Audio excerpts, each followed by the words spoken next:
Et si nous plongions ensemble dans les écrits d'un auteur philosophe allemand célèbre que vous avez vu dans le titre de cette vidéo, Schopenhauer et son livre L'art d'avoir toujours raison.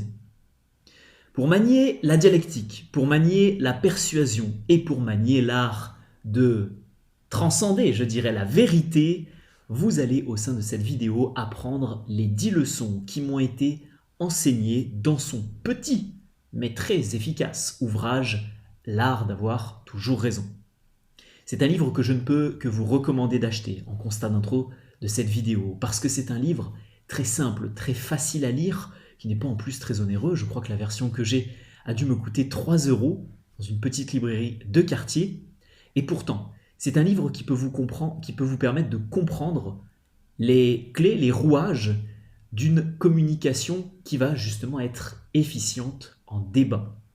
Vous n'allez pas dans son ouvrage apprendre à parler, apprendre à articuler, à placer votre corps, mais au contraire, il va rentrer dans des notions d'intelligence sociale qui vont vous permettre d'influencer, de convaincre votre interlocuteur ou le jury, si c'est dans le cas d'un débat dans lequel justement il y a des interlocuteurs qui sont là uniquement pour écouter vos dires. Alors si vous êtes partant, nous allons rentrer dans le premier point qui est l'importance justement de la dialectique. La dialectique, c'est l'art d'analyser justement les mots, l'art d'analyser les phrases et l'art de savoir lire entre les lignes. Maîtriser cet art est une notion d'intelligence sociale, mais est une notion avancée en communication. Je ne la recommanderais jamais à quelqu'un qui stresse, quelqu'un qui ne sait pas bien prononcer certains mots, quelqu'un qui n'a peut-être pas certains codes basiques, je dirais, en société. Par contre, je la recommande très fortement à ceux qui ont déjà atteint un certain niveau. On en parle ensemble dans mon module 3 sur l'art de la prise de parole, l'art de l'intelligence sociale, parce que je vous apprends à décrypter, à analyser, par exemple, des discours politiques. Et tout ça, c'est extrêmement puissant parce que quand vous allez comprendre vraiment ce que veut transmettre votre interlocuteur, vous allez pouvoir apprendre à le coincer. Vous allez pouvoir utiliser sa propre communication contre lui. Vous allez pouvoir réfuter certains arguments d'un revers de main en ayant justement la possibilité de jouer sur la dialectique. Donc, pour ce faire, un des meilleurs entraînements qui est recommandé par beaucoup d'autres youtubeurs sur le sujet, c'est justement l'analyse de discours politiques. Tous les discours politiques, qu'ils soient français, internationaux, américains, à l'heure où je filme cette vidéo, et je crois qu'à l'heure où je la publierai, la présidentielle américaine arrivera et se rapprochera à grands pas. Donc forcément, vous allez pouvoir analyser la dialectique des intervenants. Vous allez pouvoir analyser ça aussi dans les journaux, dans la presse. Bref, essayez de vous former un petit peu plus à l'analyse des mots, à l'analyse des tournures de phrases, au temps employé. C'est ce qui vous permettra justement de maîtriser l'art d'avoir toujours raison. Schopenhauer nous invite également à faire très attention à l'art de la persuasion qui est légèrement différent de l'art de la dialectique. Pourquoi ? Parce que l'art de la persuasion, là je m'adresse à tous mes amis entrepreneurs commerciaux et tous les négociateurs qui aiment mes vidéos YouTube. D'ailleurs, si vous n'êtes ni commercial, ni négociateur, ni entrepreneur, mais que vous aimez quand même mes vidéos YouTube, parce que vous avez un autre métier, mais vous souhaitez en apprendre plus sur la communication, le like, le commentaire et surtout l'abonnement à cette chaîne YouTube, ça fait toujours plaisir en route vers les 40 000 abonnés avant cette fin d'année. Pour ce qui est de l'art de la persuasion, on est sur quelque chose de très différent. Autant la dialectique, vous pouvez être sur des arguments fondés, essayer de retourner quelque chose que votre interlocuteur a dit, donc quelque chose d'assez terre-à-terre, d'assez pragmatique. A contrario, l'art de la persuasion, c'est jouer au contraire sur les émotions. C'est réussir à émouvoir votre public avec justement le fait de discréditer votre adversaire en débat, en disant par exemple, ça c'est une phrase qu'on voit beaucoup en politique, c'est un discours fasciste, c'est un discours raciste. Bon, je ne veux pas discuter avec vous parce que de toute façon, vous n'êtes pas dans le champ du convenable, du politiquement correct. Et dès que vous avez mis cet argument sur la table, vous jouez forcément sur la corde émotionnelle avec le fait de discréditer votre adversaire. Vous pouvez aussi attirer la sympathie du public en vous montrant extrêmement vulnérable. Vous pouvez attirer sa sympathie par du storytelling, par une histoire bien ficelée et bien racontée, qui certes montrera que sur le poids des arguments, ce que vous dites n'a peut-être aucun sens et aucun intérêt. Et votre interlocuteur est peut-être en train de marteler les chiffres en vous démontrant que vous avez tort. Mais avec un peu de pathos, en jouant justement sur les émotions, en expliquant votre propre histoire, d'où vous venez, vous pouvez mouvoir le public. Et on le verra dans le troisième point de cette vidéo, on ne cherche pas forcément la vérité en débat. Donc, l'art de la persuasion, couplé à l'art du storytelling par exemple, c'est forcément un redoutable outil pour maîtriser l'art d'avoir toujours raison et d'influencer les autres. Et on en arrive au troisième point, justement, de cette vidéo.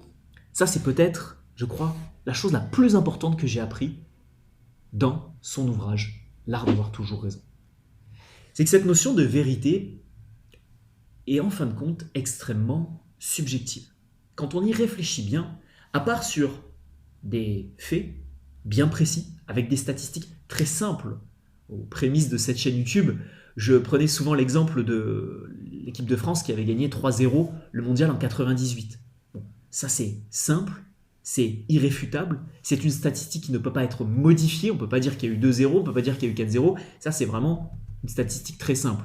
Par contre, toutes les autres statistiques peuvent être mélangées, peuvent être modifiées, peuvent être réfutées, si on se penche un petit peu justement sur l'extrapolation de cette statistique qui a été faite sur un tout petit échantillon ou qui a été fait dans certaines conditions. Donc tout ça c'est réfutable. Et quand on y réfléchit bien, la vérité est une question de point de vue. La vérité est une question d'objectivité et d'analyse. Et donc, in fine, on ne cherchera pas la vérité dans un débat. On cherchera à écraser son adversaire et à convaincre le plus de personnes possible. Soit dans la salle, soit derrière la caméra, soit dans les journaux, soit n'importe où, que l'on a raison. Et que c'est nous qui sommes justement dans le vrai. Mais la vérité, la vraie vérité unique, comme on aime le dire, elle n'existe pas tant que ça. Le jour où vous comprendrez ça, vous comprendrez qu'en débat, vous allez pouvoir aller sur quelque chose de différent, même si vous êtes coincé, et vous allez pouvoir justement écraser votre adversaire, même si vous savez au fond de vous que vous n'êtes pas dans le vrai. Et ça, c'est extrêmement puissant. C'est un petit tour de passe-passe que les meilleurs commerciaux et les meilleurs négociateurs réussissent à merveille. Pour son quatrième conseil, Schopenhauer nous invite cette fois-ci à aller sur le terrain de la structure de vos propos et sur le terrain de la logique. Bon nombre de mes vidéos YouTube parlent justement d'avoir une bonne structuration avec mon équipe et pour vous l'enseigner de manière avancée, on se base sur un élément simple qui est l'art du storytelling. Parce que savoir raconter une histoire dans l'ordre, avec une bonne structure, avec des péripéties bien placées, un contexte avant tout ça, une conclusion à la fin, c'est maîtriser l'art d'une structure idéale pour une histoire. Et si vous savez faire ça en improvisation, vous saurez forcément faire ça dans n'importe quel autre contexte. Et si structurer ses propos est aussi puissant, c'est parce que derrière, ça va vous permettre de découler sur le phénomène de logique. Vous commencez par poser un contexte simple. Vous débattez ensuite avec votre interlocuteur sur des faits un petit peu plus précis, sans aller forcément trop dans le détail, en posant petit à petit vos arguments sur la table, en posant petit à petit certains chiffres. Et puis ensuite, vous en arrivez au nœud, à une question qui pourrait peut-être justement déstabiliser votre interlocuteur et à une conclusion qui serait logique pour tout le monde. Sur certains débats, comme c'est le cas dans la politique et la géopolitique actuelle, que ce soit sur l'économie, que ce soit sur la guerre, que ce soit sur l'écologie, tous ces sujets-là sont très houleux et font face à de nombreux débats. Alors essayez d'y réfléchir un petit peu. Si vous aviez une logique à créer dans un argument, comment justement vous structureriez tout ça? Posez un contexte, développez des arguments et mener votre audience à une conclusion simple, c'est également le meilleur moyen d'avoir raison en débat. Schopenhauer pousse justement cet argument de la logique et de la structure, et en ce sens, je ne peux que l'appuyer. Pour ce qui est du cinquième conseil que j'ai retenu de cet ouvrage, on est cette fois-ci sur l'art de la déviation. Alors, Schopenhauer, il vous donne des stratégies, notamment l'argument ad nominem que j'ai utilisé précédemment dans cette vidéo, parce que c'est un argument qui est très souvent utilisé, surtout dans le paysage politique actuel en France, mais vous pouvez également l'utiliser dans de nombreux autres contextes. J'ai vu récemment sur TikTok, alors c'était une personne de gauche, voire même d'extrême gauche, je crois, pas forcément de de mon bord politique, mais en tout cas, très bon argument ad hominem. Il y avait un journaliste qui était en train de l'accabler. Il était en train de lui dire ses 4 vérités sur son mouvement politique. Il était vraiment en train de dérouler tout son argument. Et puis derrière, elle le regarde et elle lui dit « Mais, excusez-moi, mais vous êtes qui, vous, en fait ?» Allez. Emballer, c'est peser, comme on dit, là, c'était plié pour lui. Parce que sur le terrain des arguments, il était en train de l'accabler. Sur le terrain de la logique, il était en train de dérouler son argument. Mais par contre, sur le terrain, justement, de la dénonciation ad nominem, sur, justement, cette petite déviation qu'a fait cette personne pour pouvoir s'en sortir, là, c'était chapeau. Schopenhauer aurait applaudi. Donc, essayez justement ces petites déviations, que ce soit sur le manque de temps, que ce soit sur le fait de discréditer votre interlocuteur parce que vous ne savez pas qui c'est, parce qu'il est inconnu au bataillon, parce que c'est quelqu'un qui a un certain passé, un certain passif. On se rappelle d'ailleurs de, je ne sais plus dans quel contexte politique c'était, mais d'un personnage politique qui n'arrêtait pas de changer de bord. Il était à l'extrême droite, ensuite il est passé à l'extrême gauche, il est ensuite allé dans le mouvement du président actuel. On ne savait plus vraiment de quel bord il était. Il avait défendu un petit peu toutes les causes. Et il assénait justement des arguments face à quelqu'un lors d'un débat. Et son concurrent lui a dit « Non mais attendez, vous avez défendu ça, mais il y a 5 ans vous défendiez l'inverse. Écoutez, il y a un petit peu de structure et de logique dans votre carrière politique, parce que là, on n'y comprend plus rien. » Et cette petite déviation, elle est majestueuse. Donc, lorsque vous êtes dos au mur, n'hésitez surtout pas à aller sur ce terrain-là. Pour ce qui est du 6e conseil que j'ai compris, et bien sûr que j'avais déjà compris, parce que là, pour le coup, on est dans mon domaine d'expertise, Schopenhauer vous exhorte à pousser votre rhétorique à son plein potentiel. La rhétorique, l'art de l'éloquence, l'art de savoir bien parler, de manier les mots, d'avoir une voix aussi plus intéressante, captivante et chatoyante, ce sera forcément un excellent moyen d'avoir toujours raison, de convaincre votre auditoire et de convaincre les gens peut-être en public ou face caméra. Parce que quelqu'un que l'on n'a pas envie d'écouter, quelqu'un qui ne sait pas prononcer certains mots, quelqu'un qui ne sait pas jouer avec la structure de son discours, quelqu'un qui n'est pas éloquent, malheureusement, on n'aura pas envie de l'écouter. Et bon nombre de personnes, dès que je vous ai en bilan diagnostic par téléphone, vous me dites presque toutes et tous la même chose. William, j'ai une histoire, j'ai des compétences, j'ai, je dirais la sagesse d'esprit, mais dès que j'exprime tout ça, je n'y arrive pas. Ça ne se retranscrit pas. J'ai la technique, j'ai le savoir-faire, mais j'arrive pas à le transmettre aux autres. Et c'est pour ça notamment que je vous aide à travers ma formation gratuite. C'est pour ça notamment que j'ai mis en place le bilan diagnostic, avec moi ou un membre de mon équipe, pour trouver des solutions spécialisées pour vous et pour vous former à l'art de l'éloquence. Parce que vous ne pouvez pas garder un haut niveau de savoir-faire, une belle histoire qui est la vôtre. Vous ne pouvez pas garder tout ça et ne pas en faire profiter les autres. Donc, s'il vous plaît, poussez un petit peu plus votre éloquence, poussez un petit peu plus vos compétences et votre langage verbal, non verbal, paraverbal, s'il le faut. Et de cette manière-là, vous irez dans la direction que je vous enseigne et je vous irai également dans la direction de Schopenhauer. Pour le 7e point, Schopenhauer insiste sur, cette fois-ci, la notion de pouvoir dans une discussion. Alors la notion de pouvoir, j'avais fait pas mal de vidéos là-dessus à une certaine époque. Vous pouvez notamment lire de très bons livres sur le sujet. Maintenant, je pense que l'essentiel se retrouve dans le livre qui porte le même nom, Power, de Robert Greene, même s'il en a fait plein de nouveaux, hein, les 18 lois de la nature humaine, la dernière loi, je crois, je ne l'ai même pas lu parce qu'après, je trouve que c'est répété tout ce qu'il a déjà dit dans son excellent livre Power, 48 lois de pouvoir, parce que la notion de pouvoir, elle influence énormément votre discours, celui de votre ou de vos interlocuteurs et surtout celui de vos spectateurs. La notion de pouvoir et la notion de cadre de pouvoir, elle est aussi très bien expliquée dans le livre Pitch, l'auteur, Oren Klaff, si je n'écorche pas son nom, un très bon livre que j'avais résumé d'ailleurs sur cette chaîne YouTube. La vidéo a un petit peu sauté au niveau du montage, etc. Mais vous avez le sont et c'est un très bon bouquin que je vous recommande également. Pourquoi? Parce que dans ces deux ouvrages, vous allez comprendre comment maîtriser l'art du pouvoir dans une conversation. Alors dans une conversation, mais également la relation de pouvoir que vous avez avec les autres. Tous les échanges relationnels sont dirigés, régis par des notions de pouvoir.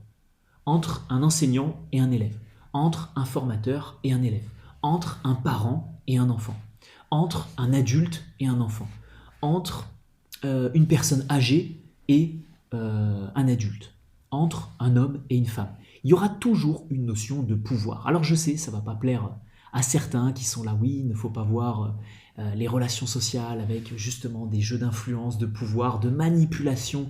Tout ceci est pervers. Bon, ça c'est bien, ça c'est petit discours bisounours. Maintenant, on n'est pas obligé d'utiliser ces stratégies, on n'est pas obligé d'influencer négativement les autres, mais on ne peut pas nier le fait que toutes les interactions sociales sont régies par ces jeux de pouvoir.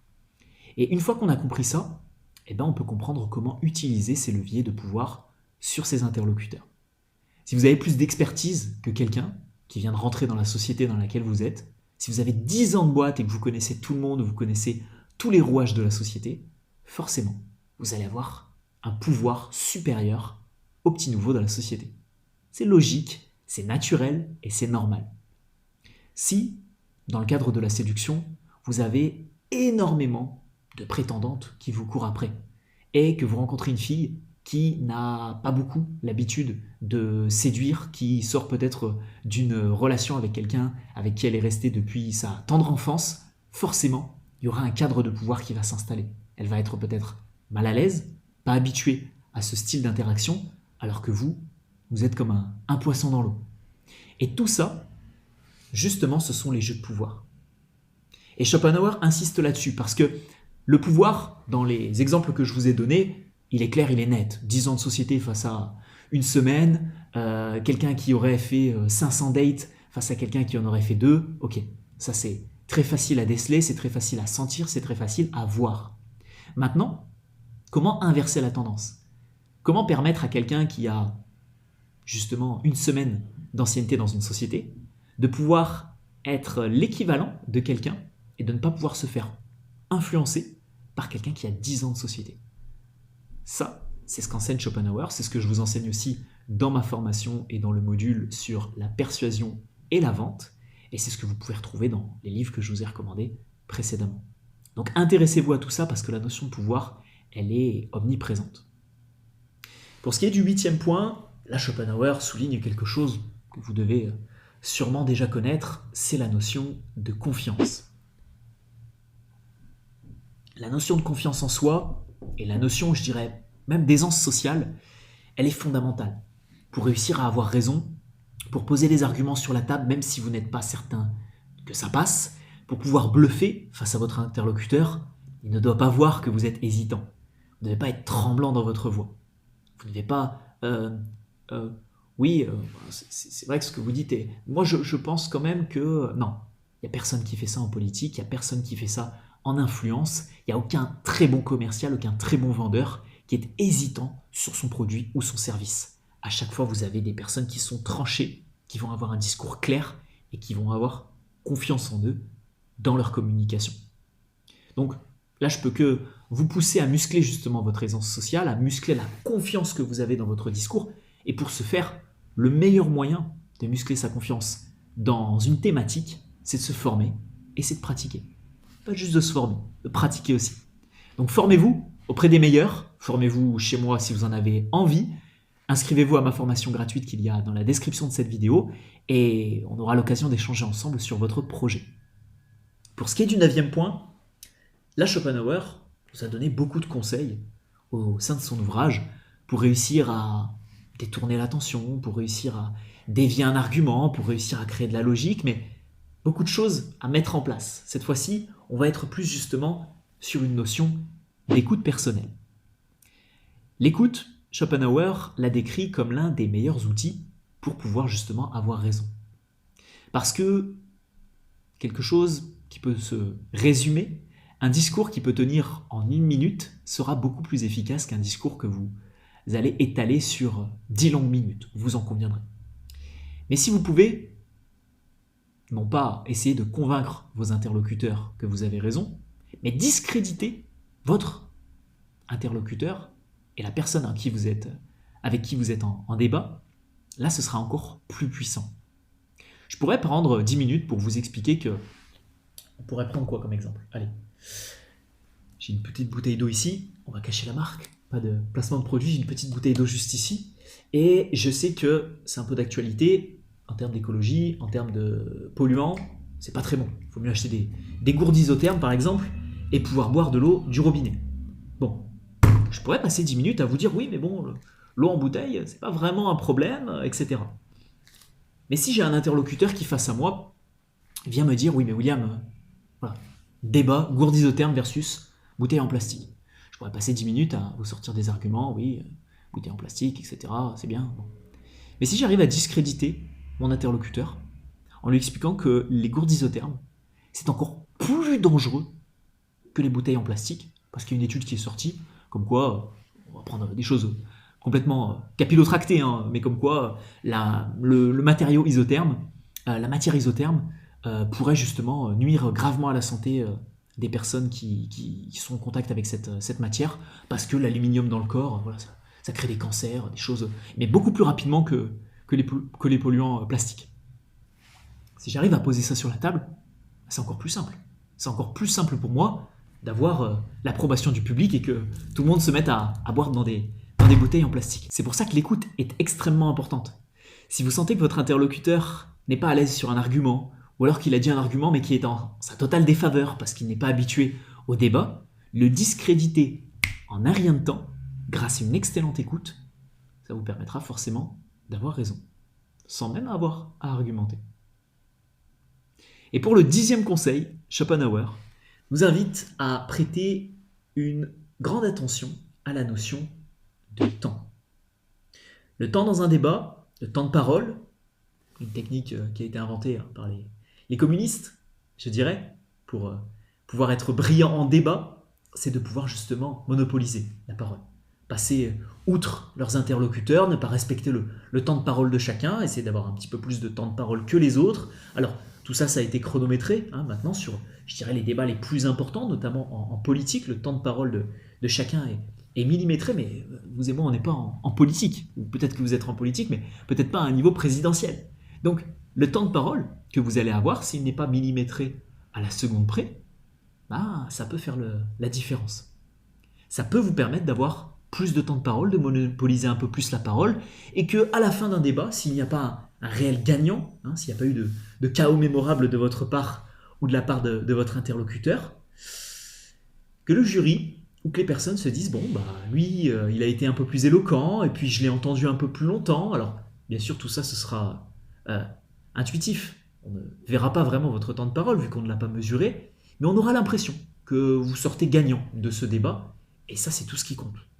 Parce que c'est justement l'art d'avoir raison de Schopenhauer, c'est l'art justement de faire semblant d'avoir raison. Alors si vous avez raison, tant mieux, mais on l'a vu dans le 3e point, là, la notion justement de vérité est assez subjective. Donc, la notion de temps est importante. Vous pouvez aussi couper court aux arguments de votre interlocuteur en lui disant qu'au contraire, vous n'avez pas le temps, il faudra remettre ce débat à plus tard. Enfin bref, vous pouvez jouer avec ce cadre temps pour justement mettre la pression à votre interlocuteur. Et je vais même faire la boucle avec le point numéro 7 sur la notion de pouvoir. Dans le livre d'Oren Klaff sur l'art du pitch, il explique qu'il y a 4 ou 5 cadres de pouvoir. Le cadre récompense, le cadre pouvoir et justement le cadre social sur le cadre temps. Indiquez à votre interlocuteur qui essaierait de rentrer en débat avec vous que vous n'avez que 5 minutes pour débattre avec lui, c'est lui mettre un énorme coup de pression. Parce que s'il avait envie de commencer à discuter pendant 10, 15, 20, 50 minutes avec vous d'un sujet bien précis, mais que vous lui évoquez que vous, attention, vous n'avez que 10 minutes devant vous, ça risque de le perturber. Et c'est de cette manière-là que vous pourrez justement déstabiliser votre interlocuteur, avoir le pouvoir sur la discussion et la conversation, parce que lui, il était prêt à y mettre plus de temps, et justement, gagner le débat. Donc, faites également très attention à la notion de temps, le temps que vous allez pouvoir parler, mais également la notion de temps en général. J'espère, mes futurs leaders, que vous avez apprécié cette vidéo sur mais 10 conseils qui sont inspirés tout droit du livre L'art d'avoir toujours raison et comment avoir toujours raison de Schopenhauer. Si cette vidéo vous a donné, je dirais, l'eau à la bouche, je vous invite à aller commander le livre. Je vous mettrai le lien aussi dans la description de cette vidéo. Si les autres ouvrages vous intéressent, commandez-les également. Et puis vous avez ma formation gratuite qui s'affiche juste ici ou juste là. Je crois que c'est juste ici, sur justement l'art de bien parler, l'art de devenir éloquent et de muscler son charisme. Cette formation-là, elle est gratuite. Donc couplez-la au livre que vous allez acheter. Et puis, on se retrouvera tout de suite de l'autre côté. Et puis vendredi prochain, ce sera une vidéo un petit peu spéciale parce que c'est la vidéo pour le Black Friday. Et je vous filmerai une vidéo en extérieur sur mon retour d'expérience, sur les choses que j'ai appris, les choses que la vie m'a enseignées cette année, quelques leçons de vie. Alors j'en ai listé pour l'instant 7, peut-être qu'il y en aura plus, mais en tout cas sur tout ce que j'ai appris sur cette année 2024. J'espère que ça vous plaira de revoir des vidéos en extérieur. Je vous filmerai ça dans un super cadre et il y aura une très grosse annonce dimanche prochain. Donc je vous dis à dimanche prochain sur YouTube ou à tout de suite sur la formation gratuite.